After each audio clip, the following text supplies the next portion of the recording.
Po ako mga bossing ko na ituturo sa inyo na isa sa mga pamamaraan para masigit ka na maka-attract ng swerte. Lalo-lalo na ito nga pong papasok mga bossing ko ng buwan ng Agosto. Ngayon po mga bossing ko, pwede nyo itong gawin sa ngayong huling araw ng buwan ng July. Tapos pwede nyo rin siyang gawin sa unang araw ng buwan ng Agosto or unang Martes or unang Biyernes. Yung mga unang yan mga bossing, mas maganda po yan. Dahil yan po mga bossing ko ay parang sinasalubong natin ng kaswertehan, ng kasaganahan ang bagong pasok ng buwan. Tapos kapag naman po yung mga huling araw, yan po ay tinutuldukan na natin kung ano man ang mga pagsubok natin na pinagdaanan ng matatapos na buwan kagaya ng July. Ngayon pa mga bossing ko, gawin niyo po ito sa pamamagitan ng tubig. Ito pa mga bossing ko, paborito ko po ito. Kung ikaw pa mga bossing ko ay lubog sa utang, marami kang problema, away-away ang loob ng inyong tahanan, masipag ka naman, matyaga. Kasi kung ikaw po ay batugan, huwag kang magtaka kung bakit wala kang pera.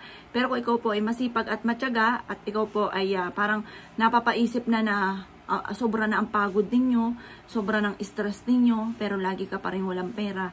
Diyan po papasok mga bossing ko, mga pampaswerte natin. Bukod sa panalangin sa itaas mga bossing ko ha. Ngayon pa mga bossing ko, masasabi ko lamang, kaya minsan na hindi tumatalab dahil hindi ka nagpo-focus sa ginagawa ninyo. At nakakagawa ka pa rin ng hindi tama, kagaya ng daing ng daing. Yan po, pa ikay daing ng daing mga bossing ko, nakaka-attract ka ng negatibo. Kaya mas may na mga bossing ko, imbis na kadaing-daing, talagang kahit tunay na kadaing-daing talaga'y nagaganap po sa atin, huwag mong ibubuka sa bibig. Kagaya ng halimbawa, walang pera. Huwag nyo sabihin wala kayong pera. Lagi sasabihin nyo, mamaya-maya marami ng pera ang darating sa akin. Yung mga ganun mga bossing, laging mga magaganda ang salitain. Dahil yun nga po mga bossing ko, kung anong salitain po natin, nagaganap po yan.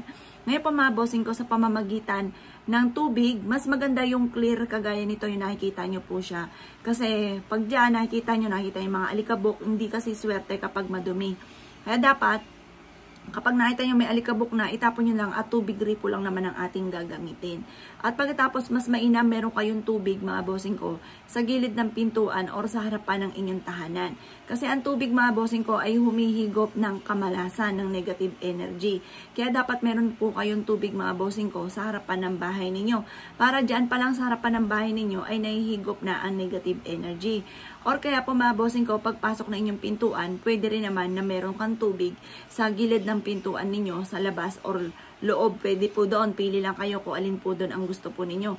Maswerte na dapat meron tayong ganito. Maswerte rin na meron tayong baso ng tubig or garapon ng tubig kagaya po nitong aking hawak sa may center table or kaya po sa pagkainan ko saan tayo ay nakain. Sabi ko nga sa inyo, huwag nyo nang tatanggalin yung 4 na masuswerteng bagay sa ating lamesa kagaya ng tubig, bigas, asin at asukal. Yung 4 na yon, huwag kang magpapawala sa inyo pong hapagkainan.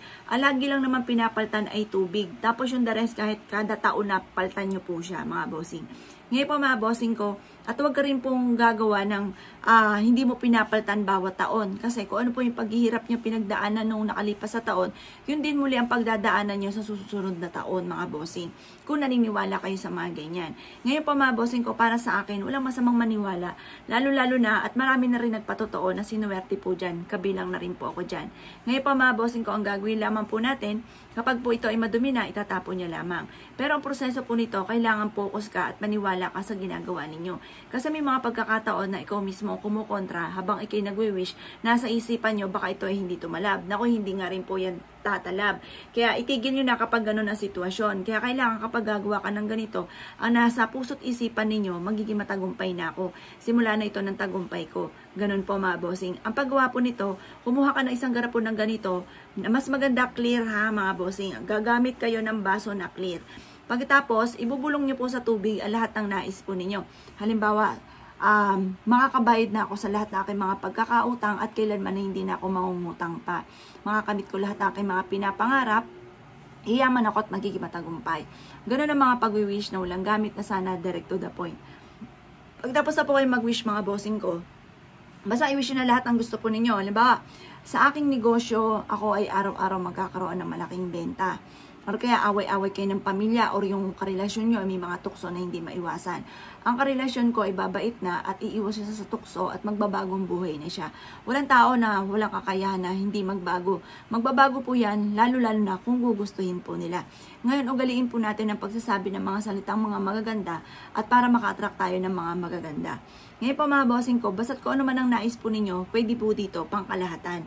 Or kaya po yung anak ninyo, napapariwara na, pasaway, nagkakaroon ng bisyo, kailangan i-wish rin po yan dito. Ugaliin nyo po yan at paltan nyo po kada 24 oras kung matindi ang pagsubok ninyong pinagdadaanan. At pagkatapos po nito mga bossing ko, ibilad nyo ito sa sinag ng araw hanggang alas 8 ng umaga.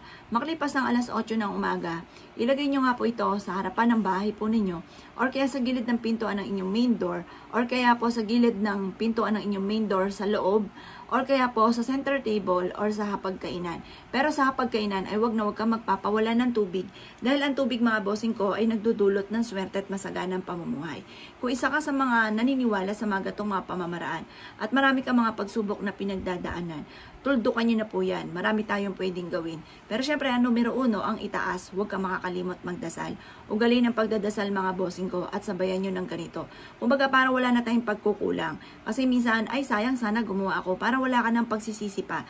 Wala ka ng sising alipin pa na magaganap mga bossing dahil nagawa nyo na lahat mga bossing.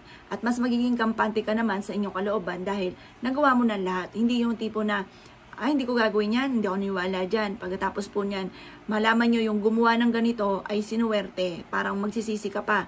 O, parang wala ka ng pagsisisihan, gawin nyo na po ito. Bukod sa inyo pong pagiging masipag at matyaga. Proven po ito at isa na rin ako sa magpapatotoo na napakarami kong problemang pinagdadaanan sa buhay. Pero dahil sa wala na ako ibang makapitan, lalo na ang pagkakalubog sa pagkakautang, ay ang ginawa ko pa mga bossing ko, in-apply ko ang aking mga nalalaman at base rin sa aking mga napapanood at aking nababasa.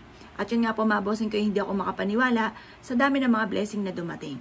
Kaya kung ikaw ay sasarayin sa dami ng mga pagsubok na pinagdadaanan at konting-konti na lang ay susuko ka na sa hamon ng buhay, huwag. Subukan nyo muna itong gawin. At syempre, ugaliin na magdasal. Huwag kang makakalimot magdasal. Gawing permanente ang pagdadasal. Gawing obligasyon ang pagdadasal.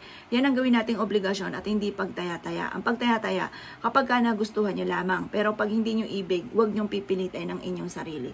Ito pa mga bossing ko, marami na nagpatotoo na sinuwerte. At kung kayo mapupunta sa lugar ko, ako pa mga bossing ko ay mukhang tubig. Lahat ng aking puntahan ay may mga waterfalls or kaya po ay fountain or kaya po ay tubig na baso na ganito. Pero ito ay masabi ko lamang, napakaswerte po nito. At dito ako nagsimula. Ang aking mga sinishare sa inyo ay base sa aking karanasan. At talagang maa-amaze ka sa dami ng mga blessing na darating. Ngayon pa mga bossing ko, kung ikaw ay naniniwala at nais po itong gawin, gawin niyo na po ito dahil ito ay makakatulong upang sa ganon magtuloy-tuloy ang pasok ng swerte at kailanman ay hindi ka na muling mamoblema kung ano bang po ang pinoproblema po ninyo. Yung po mga bossing ko, ugaliin ang pagsasabi ng mga magagandang salitain.